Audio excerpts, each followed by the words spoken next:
So, Freunde des Campings, das ist jetzt hier unser erster Vlog, so nennt sich das ja.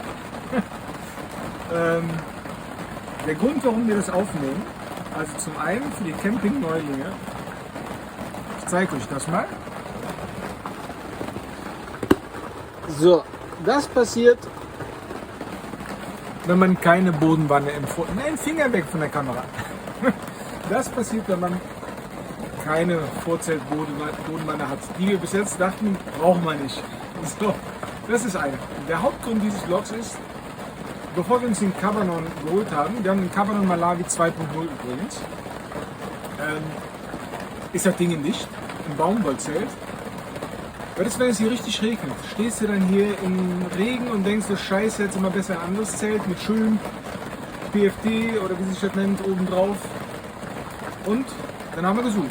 Wir haben ein Video gesucht, das zeigt, wird es nass oder wird es nicht nass. Und ich habe keins gefunden. So, jetzt können wir hier gucken. Es regnet jetzt seit gestern Abend. Wann hat es angefangen? 8? Nein, 21 Uhr. Ja, 21 Uhr regnet es komplett durch.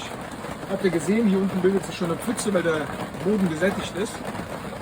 Und das Zelt ist absolut dicht. Nichts, kein Tropfen, gar nichts. Ich zeige euch das jetzt mal. So. Also, wir gehen hier zu den Nähten. Nix, rein gar nichts. Absolut trocken.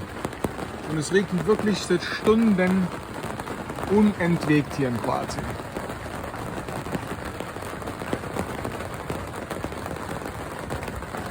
Und genauso sieht es auch im Zelt selber aus. Staubtrocken. Also falls ihr euch